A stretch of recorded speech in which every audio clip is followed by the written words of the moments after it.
Hello everyone, I am Niharika. Once again welcome to my channel. Today I am going to explain the third question of exercise 7.2 of Maths NCERT book. So let's get started. So here the question says ABC is an isosceles triangle in which altitudes BE and CF are drawn to equal sides AC and AB. मतलब आपको इस question में given है कि AC जो है AB के equal है और उस पे जो है दो एल्टीट्यूड्स ड्रॉ किए गए हैं BE एंड CF, राइट।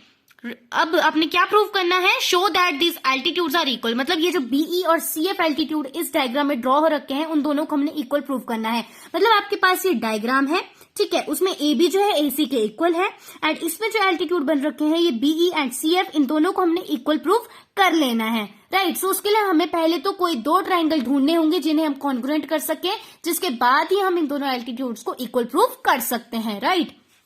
अब ध्यान से देखा जाए तो बीई एंड सीएफ कौन से ट्राइंगल के पार्ट हैं, कौन से ट्राइंगल के, अगर हम ध्यान से देखें तो ये एंगल एईबी एंड एंगल एएफसी के ये दोनों एल्टीट्यूड्स पार्ट्स हैं। सो अगर हम एएफसी एंड एईबी को जो है कॉन्ग्रुएंट प्रूव कर ले तो हमारे पास सीपीसीटी के थ्रू ये दोनों एल्टीट्यूड्स जो है इक्वल प्रूफ हो सकते हैं, राइट। सो सबसे पहले तो हम अपने सॉल्यूशन के लिए डायग्राम ड्रॉ कर लेते हैं एंड गिवन लिख लेते हैं जो भी हमें क्वेश्चन में पहले से गिवन है। So here is the diagram. अब जल्दी से हम गिवन लिख लेंगे जो हमें क्वेश्चन में गिवन था, which is A B is equal to A C, BE and C F are altitudes. हमें क्वेश्चन में गिवन था कि बीई एंड सी एफ जो है एल्टीट्यूड्स है। एल्टीट्यूड्स और परपेंडिकुलर सेम ही चीज होती है, राइट। अब हमने प्रूव क्या करना था, BE is equal to C F, मतलब बीई को हमने जो है सी एफ के इक्वल करना है प्रूफ। तो जल्दी से पहले हम दो ट्राइंगल्स को कॉन्ग्रुएंट प्रूव कर लेते हैं जो मैंने अभी आपको बताया था। In triangle A F C, sorry E लिख दिया मैंने, in triangle A F C and triangle AEB। अब इन दोनों ट्राइंगल्स में तीन चीजें इक्वल ढूंढ लेंगे। सो इस डायग्राम पे आ जाते हैं जल्दी से। इन दोनों ट्राइंगल में आप कोई तीन चीजें इक्वल ढूंढ लो।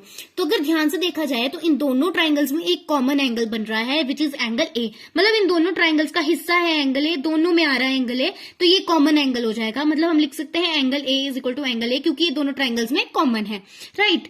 एंड सेकंड चीज जो है हमें क्वेश्चन में गिवन है कि A B is equal to A C, तो मतलब ए बी और ए सी एक दूसरे के इक्वल हैं। साथ साथ हमें ये दिया है कि बीई एंड सी एफ जो है एल्टीट्यूड्स है, और मतलब एल्टीट्यूड और परपेंडिकुलर सेम चीज है, और एल्टीट्यूड्स या फिर परपेंडिकुलर दोनों जो है 90 डिग्री के एंगल फॉर्म करते हैं। तो यहाँ पे ये दो जो एंगल बन रहे हैं ये 90 डिग्री के फॉर्म हो जाएंगे। तो हम तीनों चीजों जल्दी से मिल चुकी है हमें तीनों चीजें। अब जल्दी से हम लिख लेंगे इन्हें भी। यहां लिख लेंगे angle A is equal to angle A, reason will be this is common angle. ये कॉमन एंगल है इन दोनों ट्राइंगल्स में, राइट। सेकेंड चीज जो हमें मिली थी वो थी angle AEB is equal to angle AFC, both are 90 degree, ठीक है। एंड परपेंडिकुलर का साइन बना लेंगे क्योंकि यहाँ पे परपेंडिकुलर की वजह से ये दोनों 90 डिग्री के हुए हैं, राइट। तीसरी चीज हमें क्वेश्चन में पहले से गिवन थी which is AB is equal to AC, मतलब साइड AB जो है साइड AC के इक्वल थी, right. Reason will be given. अब हमें तीनों चीजें मिल गई है जिससे किन्हीं दो ट्राइंगल्स को कॉन्ग्रुएंट प्रूफ करना होता है। तो हम यहां लिख सकते हैं देयरफॉर, ये होता है देयरफॉर का sign, right. Therefore triangle AFC is congruent triangle AEB by, यहां पे हमें दो एंगल और एक साइड मिली है तो इसलिए बाय AAS रूल ये जो है एक दूसरे के कॉन्ग्रुएंट प्रूफ हो चुके हैं। अब ये दोनों ट्राइंगल कॉन्ग्रुएंट प्रूफ हो चुके हैं। अब हमें प्रूव करना क्या था, basically BE is equal to C F. अगर हम डायग्राम को देखें तो बीई सी एफ जो है इन दोनों ट्राइंगल्स के ही पार्ट हैं, और अगर कोई दो ट्राइंगल्स कॉन्ग्रुएंट हो जाए तो उनकी कॉरस्पॉन्डिंग एंगल या कॉरस्पॉन्डिंग साइड सीपीसीटी रूल से इक्वल हो जाती है, प्रूव, राइट। सो हम लिख सकते हैं BE is equal to C F using CPCT. मतलब इस तरीके से हमारे इस क्वेश्चन को भी हमने इजीली सॉल्व कर लिया है। मतलब इतना सा सॉल्यूशन है इस क्वेश्चन का, बस दो ट्राइंगल्स को कॉन्ग्रुएंट प्रूव किया देन सीपीसीटी से आंसर सॉल्व।